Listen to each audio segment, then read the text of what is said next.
What, Ian? What YouTuber's the worst? Welcome to the completely unnecessary podcast for Tuesday, June 16th, the last week of spring, 2020. That's Ian Ferguson. Did we spend all of spring indoors? I think we did. Well, you know, I go out to Sprouts. I mean, yeah, I'm just saying March 22nd is when spring starts, right? Or 21st, 22nd. Yeah. On the show today, we'll be talking about the PS5 Reveal ray tracing. We're talking about Nintendo Jump Rope Challenge. The worst voice. Star Wars Squadron. Don't tell me that. You know, I'll always do it. Talk about a 97-year-old Uncle Jimmy with tons of baseball cards in the attic. Jam. Maybe $1 million NWC Gold if we get there. Scumbag Seller Q&A. Ian, how was your weekend? Oh, first off, we got T-shirts. We got wares. We got guidebooks. We got a not for resale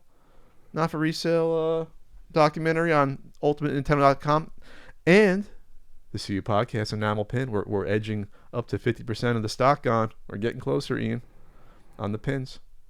Nice. Closer. It's probably we probably sold like 40% of them, but we're getting there. Remember, we saw all of them. The podcast is done. That's right. So buy them all at Ultimate. Buy many, buy deeply, buy fast. Buy deeply. Wow. I mean, geez. Dig deep into the pockets. Hair update. I think we're at week 18. At this point, all the weeks are just blending together on the hair. And I think my hair salon is opening soon. I think, because there are some open. So I should check while we talk. And if that's the case, I'm going for a haircut lickety split, as the old expression is. I might just use something we got in the mail for a future promotion to just zip it all off. I don't think that's the proper use of it, Ian. We don't want to get off on the wrong foot with our potential new sponsor here. It might be. It might work just fine. No, mine's still temporarily closed. I'm going to give her a call. It's because they're smart. Cases are rising everywhere. Well, of course. Frank got back from Arizona. And then I talked to him, and he's like, "Yeah, we stopped at a Denny's and got some food." Him and his friend, I'm like, that's like the biggest risk probably going into a restaurant out of everything going on. And he said, well, they were taking precautions. They only had certain seats you can go in. You waited outside for a table, and then they really cleaned, disinfected. I was like, I don't care. What if someone touches your fork by accident? I guess they cannot be using real silverware at this point at restaurants. They have to be giving out the plastic forks in like the little baggie, I guess, to people. They have to be doing that. I would imagine. They can't take the risk of a waiter touching something or, the liability. But yeah, we don't have the restaurants open here yet, right? Or only certain outdoor ones? No, certain restaurants are allowed to be at 50%. I'm pretty sure. I drove by the Red Lobster the other day. The Red Lobster? That's how the gauge is? What's Red Lobster doing? Red Lobster is like, out of all the restaurants I've ever said I hate and I won't eat at, I would eat at the shittiest buffet before I ever ate at a Red Lobster. And that'll be the last thing that reopens. But I hear Golden Corral reopened, but they don't let you get your own food. They dish out your own food. Gross. Anyways, the Red Lobster. The Golden Corral is fucking awful. I told you at the experience with Norman J dragging me to one. Yes, and your gray ham. My great ham, yes, and I bit my tongue, which tasted better than that ham, and then even Jay afterwards said, "Yeah, it wasn't that good." I'm like, "Yeah, thanks, Jay. Thanks for wasting one of my precious convention meals on Golden Corral. It's fucking terrible." But yes, the Red Lobster is open for dine-in and takeout. Well, you had that video, that one of those viral videos was I think a Red Lobster takeout for Memorial Day. Oh yeah. One of the videos where people were just being assholes and wanting to come in without a mask on, and people were like, "What are you doing?" That was just takeout, and they like 5 people had to force the woman to get the hell away because like, we're waiting here. Angry because she had to wait for 3 hours. Here's a fucking idea: don't order Red Lobster on whatever it was, Mother's Day during a pandemic. Was it Mother's Day? Yeah, maybe. It was Mother's Day. Maybe you cancel your order after an hour and just buy from somewhere else. I don't know. Mother's Day and Easter are two stereotypically miserable days in the restaurant industry. It was one of those two. There's something I learned. There's a term we kind of knew what it was, but we didn't have a name for it. term, not a termite. I don't have termites. This place was tented before I got it. There's They a term tempt you? for when you don't know how to cut your losses, like when it comes to maybe ordering food and not being delivered, or starting up a new game console company, not knowing that when it's a bad idea, we're all going to lose millions of dollars. I'm not talking about any particular one, but it's called the sunk cost fallacy. And it's when, like, for example, Ian, like you buy a ticket to a concert, say it's like $50. But then you figure out, like, there's going to be tons of traffic and it's going to take me 3 hours to get there. But I already spent the $50, so I'm going to waste, tons of my time and go through hell to get there, right? Yes. Versus just cutting your loss and say, this is not a good idea. Let's not do it. Yes. Or, thinking that further problems or inconvenience or issues are worth what you've already put into it. Because you're afraid I'm going to lose this and feel bad. It's like when you order, like, everyone's ordered a meal or bad food. I'm like, oh, this is awful, but you keep eating it and you finish it. Like, it's sort of one of those sorts of things. It's throwing good money after bad is the term, or in terms of your time, effort, or more money. So, yeah. So, what was I going to say best? Yeah, Red Lobster's not worth the effort. That's what I'm trying to say. Get the food from somewhere else. Anyway, Red Lobster is absolutely never worth it. Reminder, I'm on Cameo now. Cameo.com/PatCountry, and all proceeds, net proceeds, for the month of June are going to go towards the American Civil Liberties Union. I did my first engagement. Did you? I engaged to a man for someone. Oh, wow. I was nervous. I didn't hear back. I don't know if it was good or bad, or if it happened yet. I did not hear back from that yet.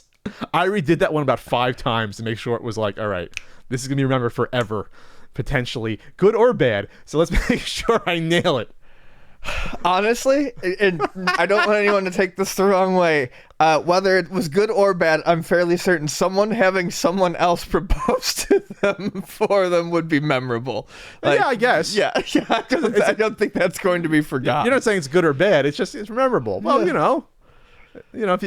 can get when you go on Cameo, there's some surprise faces you see there. There's some big actors, small. Dennis Rodman's on there for $700 on there. And he did a couple, I see, because you can have them public or not. You can have the choice when you get a Cameo whether or not. How much do you charge, Patrick?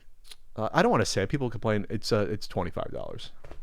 It's fine. Which they take 25% Cameo. So they're making I'm gonna go on there and I'm gonna undercut you hugely. You can do it. I'm gonna do it for like $5. Oh, I can't wait, because you're gonna get inundated, Ian. Please do that. No, you'll be doing 100. Hey, you make money. You'll be doing like 100 a day. I saw one for $5 because you can just go through, and it was a random, like, hockey player for like a small town local team. He was doing for like $5, but he had like 100 reviews, so people were hiring him to do this. But what are you gonna get for $5? So, hey, what's going on? But it's miraculous. You know how much shit I'm gonna get for that, for saying how much the Cameo is? Ian, I don't know what's usual with a Cameo. I don't know either. I was just curious. That's why I'm asking. I based mine off of Tay Zonde Chocolate Rain. I think it was charged like 50 or 60. I said, well, I'm not Tay Zonde. No, you are not Tay Zonde. So I was like, if you had the pipes of Tay Zonde, Chocolate Rain. Man, he's got a voice. Wow, that was YouTube 1.0. Was that 2008, 2007? That was a long time ago. Chocolate Rain. Lyrics to that song are sad, man. Yes. It's a sad song. Some feeling in that song. I kind of want to listen to it again. No, I haven't. When's the last time you really listened to Chocolate Rain in a while? There's probably, with everything going on, there's probably some, there's some lyrics that are probably ring true today in there. Oh, yeah. Chocolate Rain. Anyway. Okay. In the PlayStation 5, the 5th PlayStation console was revealed. There was a hardware reveal video, and there was a software, like hour 15. The 5th PlayStation 5. The 5th PlayStation. The way you said that made me think of that line in Mallrats. Second suitor. Suitor number 2. I'd like to be second suitor. Okay, yeah, I haven't seen Mallrats in a while. Wow. So there were games announced for the PlayStation 5. I did not watch this live, but I followed along with it while I was at work. You read along in your book? And yes, read along in my book. Turn the page. And I was actually somewhat impressed. with what they announced, only because there were things that I actually wanted to play that they announced. Nothing that I think that's going to make me rush out and buy a PlayStation 5 immediately. But a really strong lineup of games, I think, that's coming out with, I don't know, I think this is all supposed to be within its first year. So I'm going to run down, there's a good list here from, it's actually a GameSpot article, and I'll run down. So the first thing that was announced was, actually, I sighed, and so did everyone else. And I think I was a little worried about things to come, because they announced Grand Theft Auto 5. Announced it, yes. Yes, announced it. It's getting a port to the PlayStation 5. Grand Theft Auto 5 has now been on 3. It'll have been on 3 Sony systems and 3, 4, and now 5, and likely 3 Microsoft systems. Yes. I know people love the game. I know the online mode is apparently, where everyone plays now. But to lead off your games. Was that the lead one?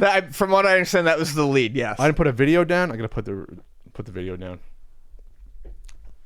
I think that's what they led with. If not, it was very, very early on. So people were probably like, holy shit, it's GTA 6. And they were like, great, Grand Theft Auto 5. So, I mean, whatever. A big one. Well, it's gonna have new features, whatever the hell that means. Right, great. New cars and... I think they said they're working on a 6. Let's see. I don't know. Oh, maybe not. I don't know. But yeah, the new version will feature enhancements and will be expanded. It's coming in 2021 with GTA Online free to all PS5 GTA owners. 5 came out 7 years ago already. 7 fucking years. I'm actually amazed that this is not a launch a launch title for the system. Oh, it's not a launch one? No, it's coming out in 2021. The PlayStation 5 comes out this year. 7 years it's been. Like, I know it takes a long time to make these games, but with GTA Online basically taking over, like, there's no reason for Rockstar to invest in a GTA 6. They are, obviously. They're probably developing it. So I'm not seeing it here. I think there was something that said it's in development, and they didn't say anything else. The game is a GTA game takes like 4 years to make minimum. There is a lot that goes into the GTA games, obviously. So another one was Sony's already got a sequel to their big Spider-Man game that came out that was Spider-Man fairly universally loved, from what I could tell. I got it. Yeah, you haven't played it yet, but I got it with my PS4. I have interest in it. It was one of those games I said I'll grab it when it's on sale. I haven't had time to get around to it yet. But they announced a new one, and the big deal is you're going to be playing as Miles Morales, which is awesome. He's not just in the game, he's going to be the main character. And it's a full game. Yep, full game. It's the sequel. And the exciting thing about this one is it's actually looking to release during the holiday season, so it should be out this year. Wow, that's a quick turnaround. That's a pretty big drop for them. Because the last one came out September 2018. It's less than 2 years. Yeah, they already got a new one. Wow, so, it must have went fast forward into development. I'm sure they probably used a very similar engine and just set. I'm not saying set this the is lazy, graphic slider up. Set the sliders to max. Yeah. I mean, and ray tracing checkbox. I know there's more to it than that, but that's But the engine's done. I have a feeling it's very much going to be the same engine. Combat engine. They didn't scratch an engine in 2 years. Yeah. Gran Turismo 7 is coming out. Great. The cars look realistic. I mean, they look beautiful. Someone made the joke online that I make every time a Gran Turismo comes out. I think it was Mike Drucker, who's actually a funny guy. How's he funny, huh? Like a comedian? Like a clown? Yeah, it's funny. But he was like, a new Gran Turismo that I can buy, put 2 hours into, realize it's far too complex, and never play again. That's what I have done. I did it with Gran Turismo 3. I did it with Gran Turismo 4. I did it with my friend's copy of Gran Turismo 5. I can't fucking play them. So I did learn after 3 of them to stop buying them. But it took me 3. Yeah. I remember playing, was it the first, or was GTA 2 on PS1? And then I remember playing at college. Yeah, it must have been, because PS2 wasn't out my first couple years of college. That's how old I am. And then it's like, oh yeah, you could shift the torque suspension on each tire. And I'm like, oh, this is way too much for me. I got to be a mechanic in order to fine tune my car. Like this, I understand there's gearheads that like that. That's way too much for me. Yeah, But it's great if you're into it. That's great. I don't know a lot about cars, but I like racing games a lot. And every time I see Gran Turismo and I see one of those really nicely cut trailers with all the fucking candy colored cars and their sexy curves, I go, I want part of that. And then I go and I buy it and I get no part of that, because to get what you see, you have to actually be good at it. Yeah, and then when you actually drive the cars, they drive probably as realistic as you can get one of these games in terms of how you drive these cars. Like you feel like, yes, I could go out of control any second. This is not an arcade racing game. No, you have to really know how to drive a car to be somewhat successful. A new Ratchet Clank was announced. Cool. The games have always been interesting to me, but I don't have a lot of experience with them outside of the first one, which I very much enjoyed. I thought it was a great game. They introduced a female Lombax, whatever the Ratchet or Clank is. I don't know. Robot?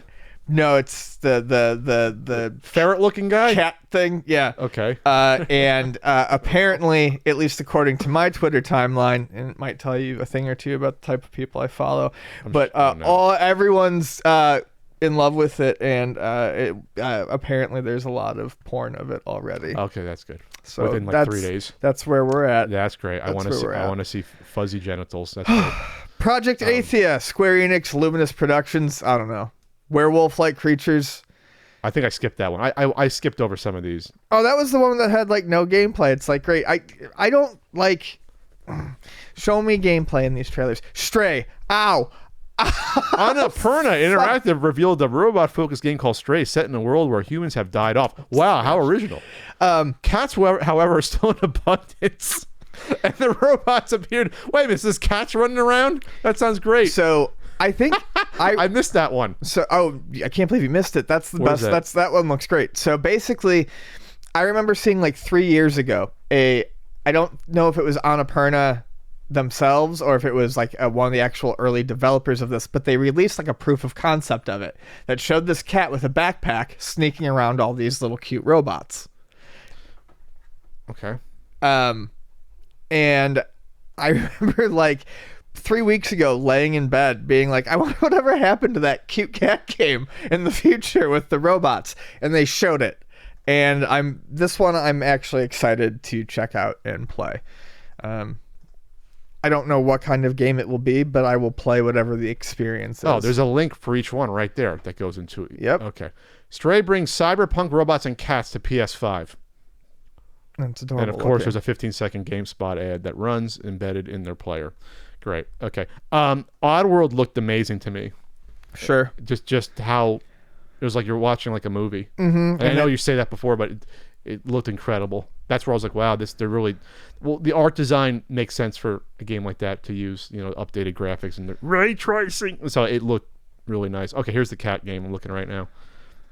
Okay, so it's stylized future. Yep. But the kitty cats are real cats. Mm-hmm. And they got backpacks. Do you play as a cat? Yeah, you play as a cat. But it's a real cat. It's not like a human cat. Oh, it's a cat. You jump around with the backpack. It's adorable. Oh my god, I'm getting a PS5 just for this game. Yeah. They won. Is that an exclusive? I knew that was going to do it for you.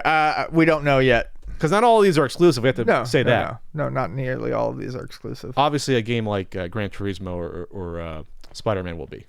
Returnal will be an exclusive. I'm actually looking forward to that one. I don't know a whole lot about the game, but it's by Housemarque, and they've done a lot of really good arcade-type games for Sony in the past that I've really enjoyed, like Super Stardust HD, etc. Resogun. Destruction All-Stars I don't know anything about. Same with Kenna Bridge of Spirits. That looked weird. Destruction All-Stars looked like just like a bro-y type of racing destruction game, and like just over the top. Looked like sort of the same tone as Rocket League kind of, but it's destruction derby and racing stuff. I was like, that's destructible vehicles as well as on-foot characters. I love demolition derby stuff, but I'd have to see it. That one I did, like I said, unfortunately I didn't get to really take a look at. What about Sackboy? I will. Ever since Little Big Planet left Media Molecule and went to Sumo Digital, I've liked it slightly less, but I still like it. So I will definitely check out a new Sackboy game. I mean, I did play some Little Big Planet with them, or the sociopath we used to know, our friend, and you know what I'm talking about. He had it, and when I played, I was like, "This is an enjoyable." You know, the gameplay mechanics are great, swinging around. Oh, sure, yeah, no, never mind. And that was nice. I just wasn't drawn into the world aesthetic that much, and it didn't tie together to me as much as obviously something like a Mario game because it's Nintendo. But I understand people like the Sackboy. Yeah, I'm not putting it down. It doesn't grab me the same way. It doesn't grab me in the sack the same way there. Mm-hmm. Let's see what else we got. I'm gonna go through and just see if there was any other huge ones that grabbed me. Otherwise, we'll be here forever. Hitman 3. Don't care about Hitman. Little Devil Inside looked great. I thought that looked very interesting. It was a strange looking exploration combat game. I very much liked the art style. Bug Snacks looked interesting. Wait, hold on. We got to just read the NBA 2K21 description on GameSpot. NBA 2K21 got its first teaser. The in-engine footage featured impressive sweat effects on players, with individual beads clearly dripping down their faces. The game will arrive this fall, likely alongside the system itself. Okay. You know you're getting to the sort of the final frontier of sports games when the biggest reveal is, oh my God, I can see Zion's sweat beads falling off his face. Like, when you're playing the sports games, I'm sure that's impressive, but you're usually not going to be that zoomed in on someone to really notice. I just think that's funny to me. Sure. That's funny. Demon's Souls is getting a remake. On one hand, I'm happy. I really liked Demon's Souls. It was the first game, I guess, and it was the game that came before the Dark Souls trilogy. I liked that one. It looked really nice on PlayStation 5. I liked the style they went with. But at the same point in time, man, just if they could do anything besides like a Souls game or Souls style game from Software, that would make me really happy. They have other franchises. I sound like a broken record at this point, but I've been asking for Armored Core 6 for what feels like fucking 5 or 6 years now. Just give me a goddamn sequel. You have other shit to make. Wow, it's like your UT. So I've been waiting 16 years. Resident Evil Village. 13 years. Resident Evil Village. Okay. I liked it because it was obviously very atmospheric. They didn't do the reveal till the end. Get it? VILL is 8. And according to this, it's going to be first person, which I don't mind. I don't have a preference for. I mean, obviously, I haven't played a lot of Resident Evil games. I played through 4 because that's an excellent game on the Wii. And but I like the fact that it looks like 4 in terms of the creepy village stuff. I like that a lot versus just it's a rundown city. It's like, okay. There are werewolves. So there was another game you said that werewolves. This is the year of the werewolf, I guess. We're done with zombies. We're now going on to werewolves. We're finally sick of zombies, I guess. And Chris Redfield comes back at the end. I guess I don't know which one. Well, he was in what, 5? Which ones was he? I always forget which ones he was in. He's in like most of them. He's in most of them? Yeah. He wasn't in 4. No, Liam was in 4. Was he was in the one where they go to Africa, right? He was in 5. He was in 6. He was in 7. What the hell was 7? Was 7 the first person? 7's the first person one before this. I got to catch up. Was 7 good? Did you play 7? I need to. Anyway, so that looked good. And then he comes back and he shoots someone, and another character says, "Why did you shoot him?" It's like, well, this is how we do these grim porn games, misery porn games. We just shoot people for no reason, I guess. I don't know. So real quick, Horizon Forbidden West. I like the original. Seeing Horizon Forbidden West actually made me want to go and back and restart Horizon Zero Dawn because I never finished it, and you know what? It was a fun game with neat combat, and I very much should go back and play it. It's all the animals are like robots, and the combat involves a lot of like stealth and hunting. You can set traps and stuff like that. It's very unique. Which was the game that looked like the PS5 version of Death Stranding with the female protagonist? Which one was that? Because that one, I don't know. The only way that one stood out to me, the reason it did is because it really, you got close-ups of the face, and you really could see like the different light textures, and it looked as realistic as I've ever seen of a video game character face looking like a human. I was like, okay, now that's impressive. Now that's impressive to me. And she had a little backpack, like not exactly Death Stranding, but it was a parallel to me when I saw that. Let's see, where was that? What game was that? Click on Forbidden West and see if it was that one. No, it was not that one. Oh, okay. Because in that, it wasn't like bows and arrows and stuff. It was Oh my God, GameSpot, how many ads you putting in your video on YouTube here? I'm just trying to get through here. Anyway, so we definitely blew past. Excuse me, geez Louise, some titles. There was a little robot game with the little robot guys they had on PS4. But what I would mention is that there are going to be two different versions of the PlayStation 5 at launch, which I predicted, but I predicted in a different way, so I am wrong. Well, how did you originally predict it? I figured there would be I was hoping for a version that had backwards compatibility that would cost more, and a version that omitted backwards compatibility that would cost less. Really? In terms of like further back than the PS4, like in terms of PS3 and stuff like that. But there is going to be a version that is digital only and a version that has a Blu-ray disc drive. So Microsoft did this with the Xbox One. There is a version that you can buy that is digital only. Actually, I can't remember if that was the one that you could buy or if it was like you leased it like through a plan or something. Xbox digital only system? Yeah, Xbox. What do you mean leasing it? Well, there's a digital only Xbox One. Uh-huh. And someplace was doing, I thought, like some sort of like plan where like you could get the unit for super cheap, but you had to like sign up to Xbox Live for X number of years. You can buy it though, yeah. Honestly, with how many digital games I purchase on my PlayStation 4, you ready to cut the disc? There are like I know people are like very, very against it, but there are systems that I still buy physical for. I buy physical very often for my Switch. My Switch, if it's a big release, with the exceptions of Animal Crossing and Clubhouse games, I have all those big releases physically. But on the PlayStation 4, I stopped caring. The amount of money you get back when you sell a game is so small that it never really felt particularly worth it. I got you, Ian. I got you, the all digital people. Yeah, and it's easy. You don't want to trade pad a game easily. You hand me the game. You don't want to do that. I'm not saying that physical doesn't come with loads of benefits. It does, but with something like the PlayStation 4. I already play PC games all the time. There hasn't been a physical game base for PC in like forever. I've just started looking at my PlayStation 4 like a PC, and honestly, if the price difference is enough, I may go with the digital only PS5. There, I said it. Wow, Ian, I'm may. shocked. Well, we don't know what the price is yet of the console, or if there's going to be a significant price difference between the two. I'm guessing it won't be significant. It'll probably be $20 or $25 or whatever. I don't know. Between the two versions, huh? Oh, I would imagine 100. It's the difference of a drive or no drive. Disc drives don't cost anything, Ian, really. They cost like $20-$30 at most. I don't see why they would make two versions if they were only going to offer a $25 price difference. I would say that there has to be at least a $50 to $100 price difference for it to make them make any sense.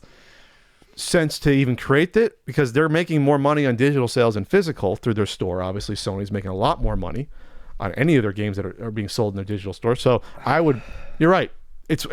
Yeah, you're right, because then they can jack the price lower up. Either way. Oh, look, the digital one is $50 less, but they realize in the long run they're making so much money on digital sales of games to encourage that. I mean, drives are cheap, but you got to look at it as they're offering these people who don't want to let go of convenience. They can charge. More through the nose. I don't think they're gonna charge $100 more. That'd be through the nose. Maybe $50. Yeah, 50. That would be ridiculous. We don't know what it's going to cost. We don't know about. Did they mention anything about backwards compatibility at all? PS4 is backwards compatible, I think, fully, but they have not mentioned anything further than that. So PS5, they haven't said anything yet. No, just PS5 is going to have at least some sort of PS4 backwards compatibility. I would think it would make sense to make it completely backwards compatible with the PS4. I think that was shot down, but. Oh, no, complete back PS4? Yes. I'm talking about further than that. Oh, further, but they haven't said yet. No. Damn, get that PS3. Get that first gen PS3. I got one at the swap meet to get that out of the way. You know, that's interesting. Because I think if you look at what Xbox is offering, Xbox, in order to compete, they're not going to have all these, I think all these exclusives compared to Sony. They got to offer total backwards compatibility then with all their Xbox systems. you know, on the Xbox Series X, One X series. So the Xbox One S all digital MSRP's for $199.99. It looks like When it came out? Looks like when it came out, it was $249.99. Okay. Xbox One S. It's probably $300. We're about to find out. You about to find the fuck out? It is now, but I don't know if that was. Let me see what Microsoft says. $300. It's probably be $50 difference on there. Yeah. All right. Anything else to add on the PS5 reveal? Or are you going to get one? You're going to wait. You probably have to wait, right? I will get one. There will be enough. You're going to get one for like $700, whatever it's going to cost, $650. Well, that's the other thing. There was a quote that came from Sony, and now I don't remember it exactly. I'm going to try not to mangle it, but it was not good sounding. It was something about we're looking at the value, not necessarily a low price or something like that. Wow. And it was like, okay. Another upcoming console's doing that after jacking their price 70% as well. Yeah. Look at the value of getting a second controller. So don't mind we raised the price $80 from what we originally were going to do. I doubt I'll find myself in a position this fall to buy one. But if I am, and there's enough games, I would maybe. I don't know if this is something that's going to be... This might be too expensive for people to scalp unless you got the money to take the risk. Yeah. If there's a limited amount of these. But when you say Sony's going to have a limited amount, it's still going to be a lot. It's just how many they're going to get to market for Christmas. I don't know. I have no idea. I will refrain from guessing any further, though. I won't speculate on it. Will you speculate on the price? Will this be $600? I just said I'm not going to speculate on it. Oh, I thought maybe speculate on how many are going to be out there. No. On the price. I don't know. The solid state drives are obviously expensive. I don't know about the other GPU stuff, but the solid state drives alone jacked the price on it a bit. I think a few months ago or a month ago or somewhat recently, I guessed like $550. I think this could edge closer back to $600, sure. Especially with if there's a lot of parts you can't get because of the coronavirus pandemic. Sure. I should blank that out just in case. All right. Well, it seemed impressive so far. I mean, Microsoft hasn't shown anything near to that yet, so I guess, you know. No, Microsoft, yeah. They're waiting to play their Halo hand, I guess. I mean, what else are they going to show? But also available on Windows, so it's like, all right. Just wait till Windows. All right, Nintendo's clamping down on Animal Crossing items and characters for sale. This is just a real quick little guy we'll talk about. So I guess Japan looks like there's an organization operating via Twitter account. They're selling characters between $46 and $74 a pop. I don't know much about Animal Crossing in terms of how hardcore people are to pay money for stuff like this for items and characters. So there are something like 400 different villagers in the game. 400? Yes. Wow. And there are 356. There's a lot. There's over 350. I think it's like 4 something. Lots of villagers, and then there are certain villagers that are like very iconic. They're village people. Yes. You can only have 10 villagers in your village at any given time, and they can constantly rotate through. Like they can get bored and they'll be like, "Oh, I'm thinking about leaving," and you can ask them to stay, or you can tell them to go off. And they're unique characters, each of these 400. Sort of. They're all unique looking. Basically, there's I think 10 different animal types. Okay. 10 or 12 different animal types, and then there's a bunch of different personality types. And they mix and match. Basically, they all look different. They're not randomly generated either. They're all unique. There's 400 in the set. Yeah. Got it. So, for instance, Bob is the cat character with the lazy personality type. Gotcha. But then there's like characters that like there's ducks that like their head is done up so that it looks like a tomato. There's the cat that looks like her head's an orange. So there's like special characters that people want. So when you get these characters and they're ready to move out, you can sell them to people. They've got the timing down on how to get someone to like visit their island. Then you say, "Hey, move into my town." I could say move to Ian's village, and when they leave, hey, like if they want to leave and they get ready to leave, like if villagers come and talk to them, like from other towns, they will move to that other villager's town. So the people that say, I want this neighbor, I want this character to live with me. Yes, it's not that eeasy. You can't just go and poach villagers from people. Yeah. But if the Not Lord of the Flies. no, but if the That would be funny. the things link up, yes. If you need someone in your village as they're getting rid of someone, you can get that person's villager. Wow. Okay. So- We are in a pandemic. We need our fuzzy friends on the island. Yes. Wow. Some people take it very seriously too. It's like status. Oh, I got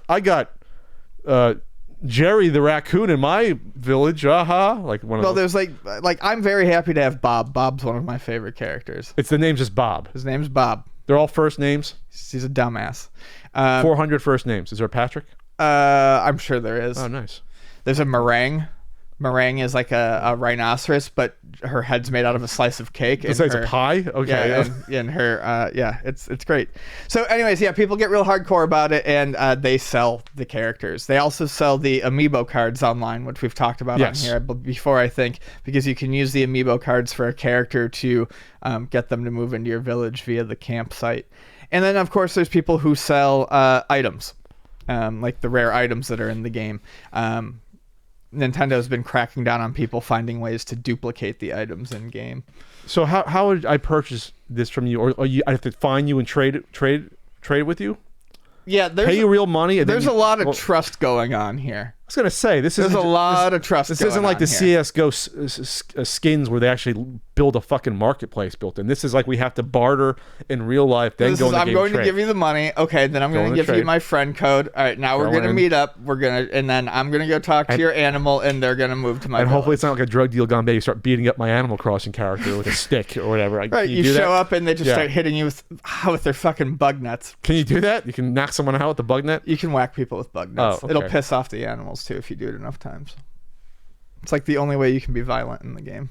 Jesus. Hitting people with bug nuts. Is there security on the island to protect me if I do one of these deals? You know, can I hire someone? No, and I'm happy with it. There used to be cops in the game. They defunded them? Yeah, there's no fucking police on this island. They're totally trustworthy until it all goes to hell. There are no police on this island. Start tearing down some statues on Animal Crossing Island. You know why? You can build like big Godzilla statues.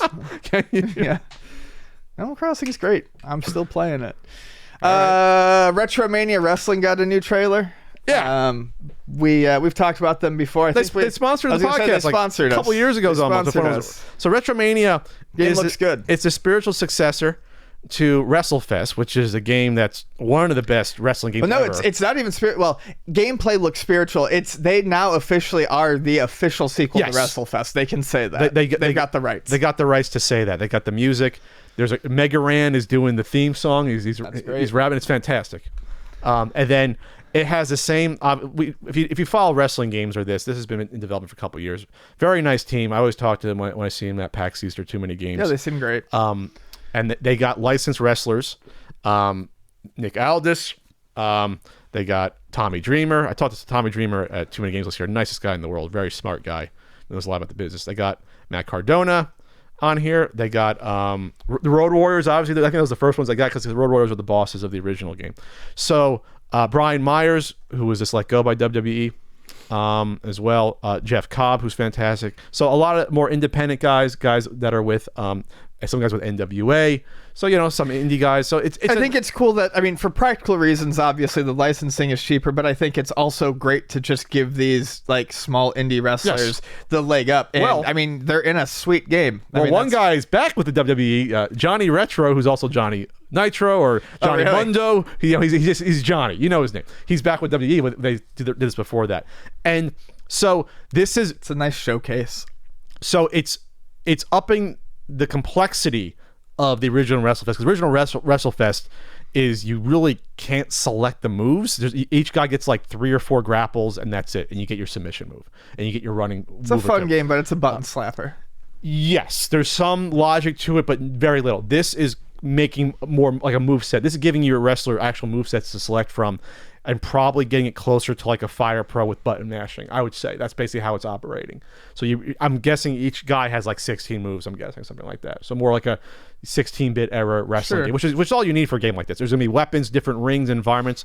There's a story mode. They put in a single player story mode in here, and it has the same graphic style as well. It has the Blue World Orders in here. Oh yeah, that's right. That was one of the first ones they announced. Blue Meanie was at Blue PAX Meanie, East. yeah. I didn't talk to him. I didn't want to bother him, but yeah, it looks great. That's all I'm gonna say. Like, there's room for a wrestling game like this, a more arcadey wrestling game that harkens back to that style, because there really wasn't another wrestling game that had that arcade style after WrestleFest. That was like sprite based. And there's play-by-play announcing this as well. Who's doing the play-by-play on this? I forget. There's two guys. Cole Cabana's one of the color commentator guys. Nice. And there's another one. So I'm looking forward to this. This has been in development for a while. The team that runs it obviously are big wrestling fans. My suggestion, which I always come back to, is somehow please come up with a creative wrestler. I understand it'd be complicated because it's like sprite based. It'd be more like That'd be insane. It'd be like doing a Fire Pro almost, but more complicated because you have to do each character's. And get the game and engine out. Let the wrestlers that are in there enjoy their time, and then worry about it. But that would be great, though. Sure. Come on, that'd be great because this has a lot more moves than the original. The original WrestleFest, top of my head, there was probably not more than 30 different moves between all the different wrestlers they had in the game. 30 to 35 moves between all those guys. You know, no guy. Each guy had. There was no moves that were really unique to one wrestler besides the finishers in WrestleFest. Sure. You know, perfect plex. You know, gorilla press slam. You know, things like that. Otherwise, you know, you had each guy had you know, either like a knee to the gut running move or a clothesline. You know. So anyway, yeah, look, check it out. Check out Retromania Wrestling. It's finally set to come out. It's also going to be, I think it's going to be on Switch, I think, as well as Steam and other consoles. So there you go. Hopefully it plays well, and you know, it looks just like a spiritual successor. The different environments look great. There's steel cage, there's weapons, like I said, and there's also let's see, singles tag match, 6-man tag. That's good. Tornado tag, elimination tag, 3-way or 4-way, and not the Royal Rumble anymore. It's the Retro Rumble. That's how they get around it. So there you go. All right. Arcade1Up, Ian. You want to talk real quick about the announcement of Arcade1Up, what they got going on? Quickly, This long ass intro. Arcade1Up has announced a bunch of new products coming out. These are mostly Marvel related. They did announce a Ms. Pac-Man machine that will have Ms. Pac-Man, Pac-Mania, Pac-Man Plus, and one other one, Galaxian, which differs slightly from the 40th anniversary Pac-Man machine. They announced a Big Buck Hunter, which I think of all of the ones they've released so far looks the cheapest. I guess it's the most noticeable difference between obviously a real Big Buck Hunter cabinet and like one of these, and it's not bad for the price. What do you mean it looks probably cheapest in terms of the? Just like it definitely looks like a pop-up cabinet, like versus the other ones, right? I think the other cabinets they've done so far, you know, despite being small, actually looking at the Big Buck Hunter one again, it looks fine. It has a cool plastic top, it looks like, on the marquee. Yeah, no, I didn't get a good enough look at it. Will the shotguns have the nice spring action? That's what obviously going to be probably a little bit smaller. Will they be the same size? I guess that'll be the question. Who knows? On there. And then they announced a X-Men vs. Street Fighter machine and a Marvel vs. Capcom machine. These actually mostly share the same games, thank goodness.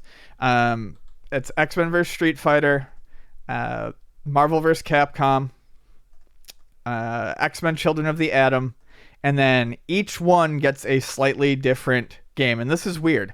The X-Men vs. Street Fighter machine gets X-Men Mutant Apocalypse, which is a one-player side-scrolling action game for the Super Nintendo. Forget how many stars it gets.